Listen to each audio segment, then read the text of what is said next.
പ്രധാനമന്ത്രി Narendra Modi American president ട്രംപിന്റെ താളത്തിനൊത്തു തുള്ളുന്ന പാവയാണെന്ന് CPIM നേതാവ് ബൃന്ദ കാരാട്ട്. മോദിയുടെ മൗനം രാജ്യത്തെ നാണം കെടുത്തിയെന്നും അമേരിക്കയ്ക്ക് മുന്നിൽ കേന്ദ്രം കീഴടങ്ങിയെന്നും വിമർശനം.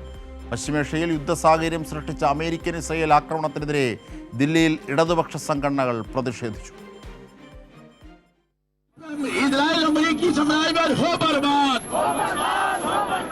പശ്ചിമേഷ്യയെ സംഘർഷഭൂമിയാക്കി മാറ്റിയ അമേരിക്കൻ ഇസ്രായേൽ ഭീകരതയ്ക്കെതിരെ ശക്തമായ പ്രതിഷേധമാണ് CPIM, CPI തുടങ്ങിയ ഇടതുപക്ഷ സംഘടനകളുടെ നേതൃത്വത്തിൽ നടന്നത്. മുദ്രാവാക്യം വിളിച്ചും ചിത്രങ്ങൾ വരച്ചും അമേരിക്കയുടെ ഭീഷണിക്ക് മുൻപിൽ തലകുനിക്കാത്ത ഇറാൻ ജനതയ്ക്ക് പ്രതിഷേധക്കാർ ഐക്യദാർഢ്യം പ്രഖ്യാപിച്ചു.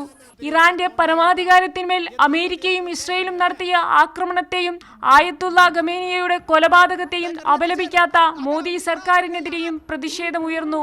ട്രംപിന്റെ താളത്തിനൊത്തു തുള്ളുന്ന പാവയാണ് മോദിയെന്നും ലോകത്തിനു മുൻപിൽ ഇന്ത്യയെ മോദി സർക്കാർ നാണം കെടുത്തിയെന്നും CPIM നേതാവ് ബൃന്ദ കാരാട്ട് വിമർശിച്ചു.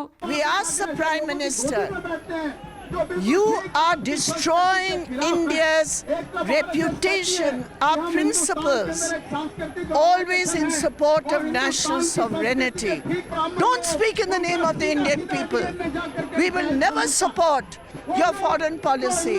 And your silence today on Iran is the silence of surrender, Mr. Modi. You are dancing and singing to the tune of Trump.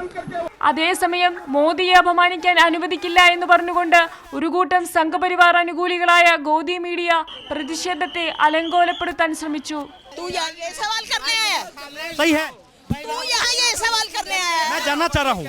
ഇറാനുമേലുള്ള America Israel സംയുക്ത ആക്രമണത്തിനെതിരെ ശക്തമായ പ്രതിഷേധമാണ് ജന്തർ മന്ദിറിൽ നടന്നത്. സംഭവത്തിൽ പ്രധാനമന്ത്രി നരേന്ദ്രമോദി തുടരുന്ന മൗനത്തെയും പ്രതിഷേധക്കാർ വിമർശിച്ചു. ദില്ലിയിലെ ജന്തർ മന്ദിറിൽ നിന്നും ക്യാമറമാൻ സഞ്ജയോടൊപ്പം ഫെമിന CN, കൈരളി ന്യൂസ്.